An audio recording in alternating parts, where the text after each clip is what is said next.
We don't know if this is a toll road or the border. It's confusing. Let's see. Thank you, you too. Here you go. Right, we were through the Canadian border. It was like passing through the Mexican border. A couple of questions, no, no, no. Straight on through. No big deal. No big deal. So now we're headed into an RV resort, somewhat near Hamilton, Ontario, Canada. And then we're gonna leave Ginger there, get a good night's sleep, wake up tomorrow morning, spend all day Sunday in Niagara Falls, come back to Hamilton, go to sleep, and then pop over into Toronto on Monday morning. And then I've got a conference call on Monday, so we're gonna take care of that, and then head up into Montreal. And we're gonna practice our French. Like I did when we went to Zion. Zion! Dad, look! We need to go to Zion! Did you see that? 98 cents for gas, for fuel.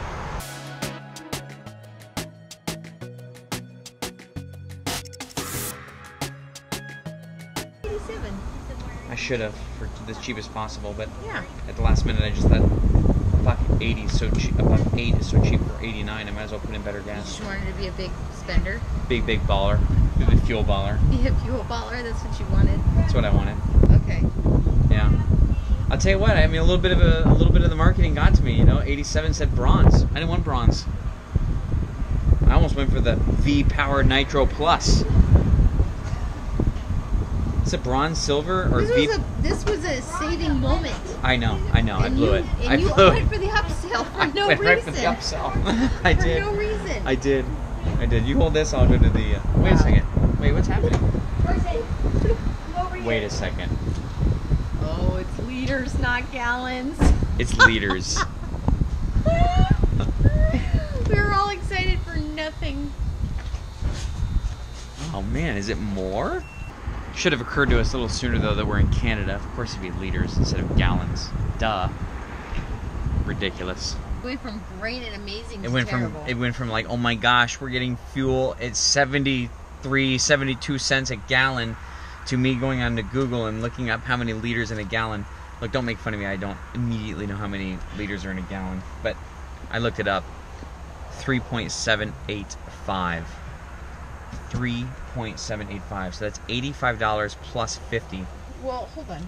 That's $130 for this fuel, for this tank of gas. Carson just got change at the store. Look at these $5 Canadian. Can I see it? That's fancy. And so anyway, they said that they smell like maple syrup.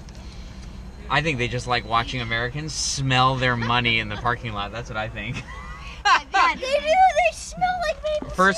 First we fell for the 98 cents a gallon, and now we're smelling $5 bills.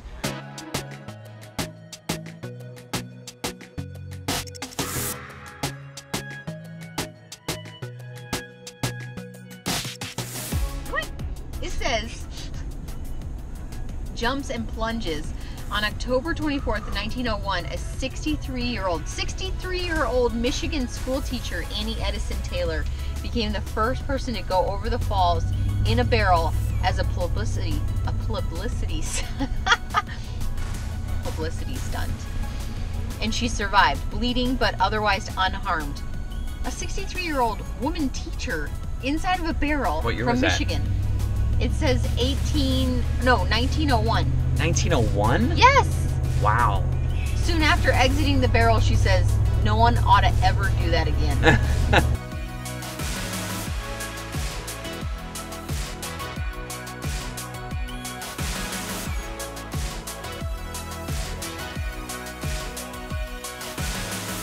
Okay, as you can see, we're here at Niagara Falls. Let's play a little game of expectations versus reality.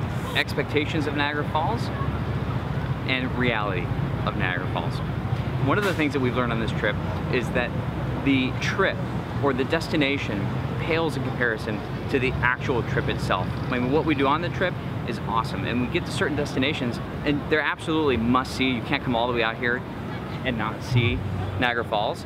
But then when you get here, you see all the tourist traps, and you see all the people and all the chaos and the parking and everything that goes with it, and you realize it's important to look at the big picture of having fun, just getting down here and all the stuff that goes with this trip and not putting all your stock in the destinations, because most of the destinations you get there and you're like, okay, cool, saw it.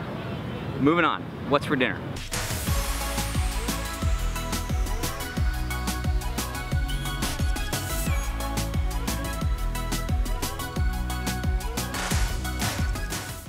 Mark and Tori, tips and tricks, take 3. Niagara Falls edition.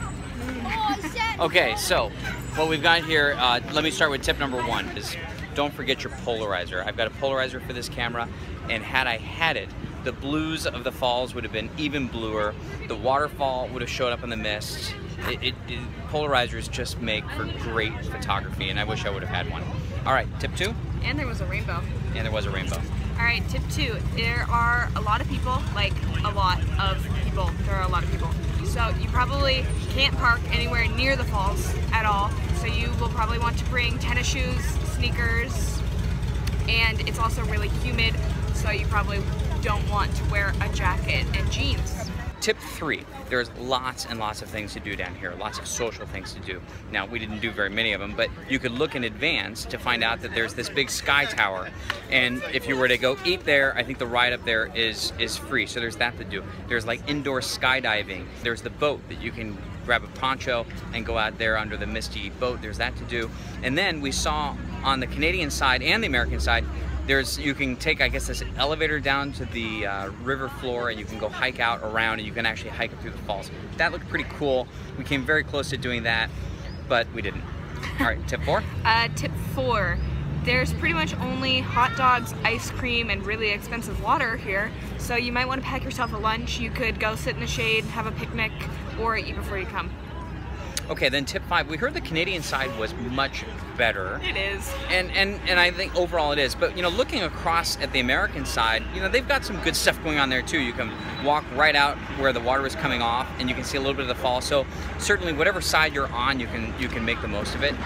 There is a lot more of the falls that you can see from the Canadian side, so I can see they would have a let's say better reputation, so to speak. But I think they're both great. Okay, so it's 1:53 now, and we're headed to Toronto. What's the ETA? 56 minutes. We'll be there by just before 3 o'clock. That's awesome.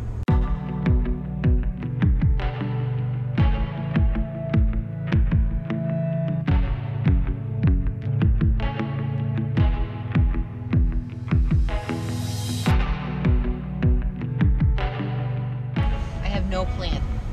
No plan at all. I just need to figure out where we're going to ditch this trailer, get on our bikes, and start exploring Toronto.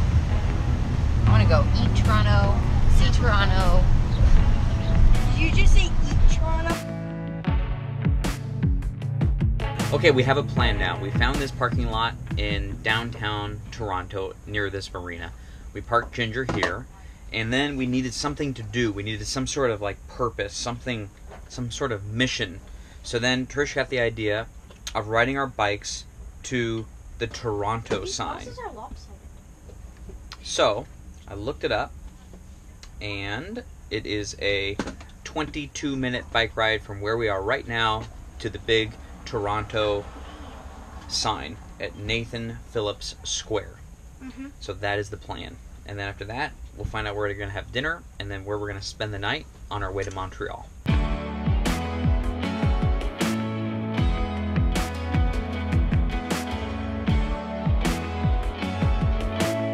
I'm forcing myself to film right now. I'm so frantic. I can hardly think. And Trish says, "Where's your backpack?" And literally, I turned white. My wallet's in there, phone, his keys are in there. I immediately got on my bike and went back to the corner where, but I went back everywhere I did. I never took my backpack off once. Back to the RV so I can get my laptop up so that I can track my phone, which by the way has 3% battery. Amazing, I can't even think.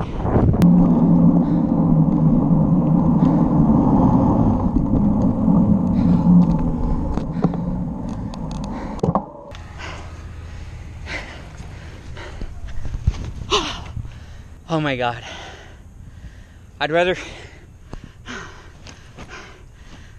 be embarrassed that I forgot to bring my backpack than be embarrassed about how it magically was stolen off my back by a professional backpack thief.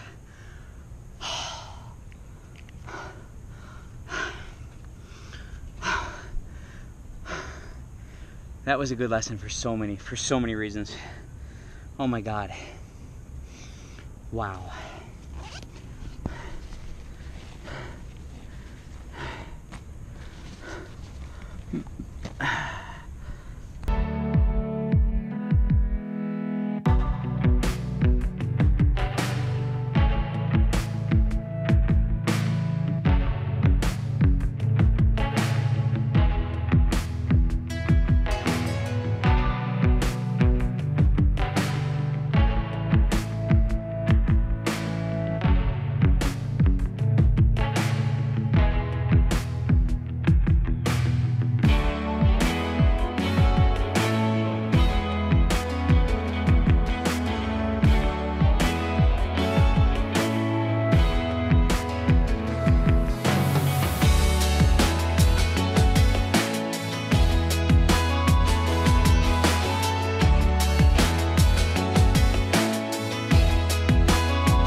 Toronto.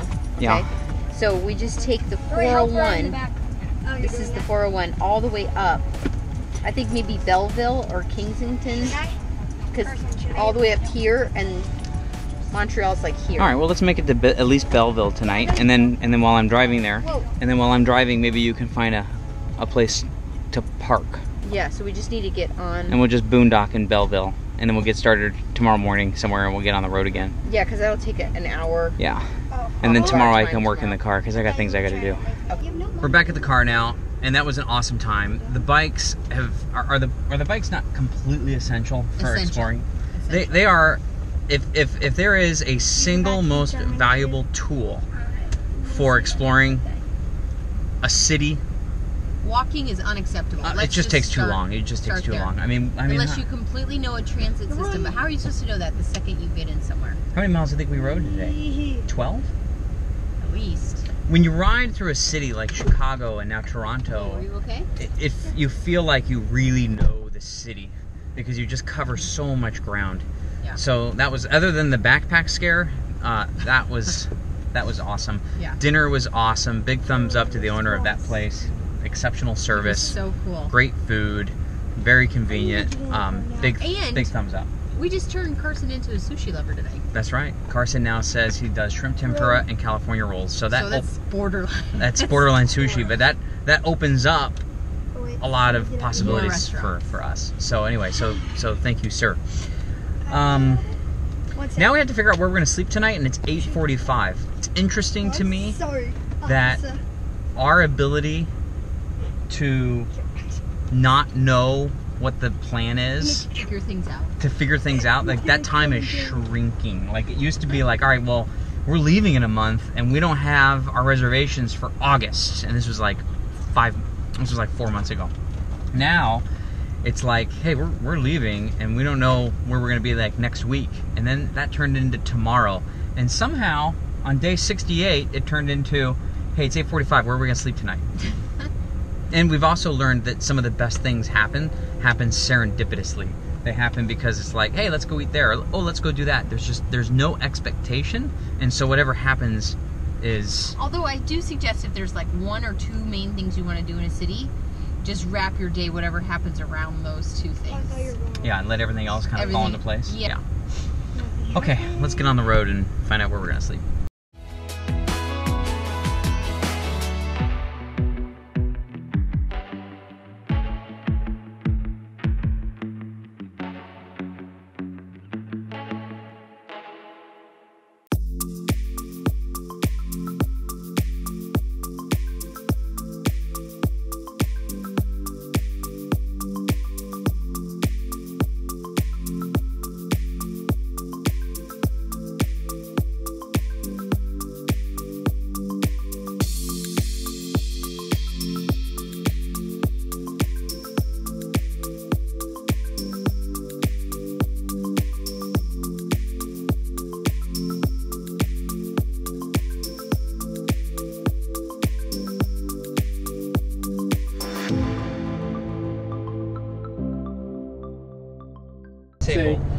C'est délicieux. C'est C'est délicieux. délicieux. C'est Let's délicieux. break it down by syllables. Say. No? He's telling you to say. Oh, C'est délicieux. Which means it's delicious. c'est Before the meal begins, délicieux. and C'est perhaps délicieux. correct, there may be a Pepe Le twist. Pew, c'est In délicieux. French, break down this word and hear it one more time. Okay, let's. Oh Oh, and oh, oh. oh. This is followed by revoir, which in French is see again. Revoir. Au revoir. Altogether, that makes au revoir, Au revoir. which is translated as I think they're gonna love us. Au revoir. Au revoir.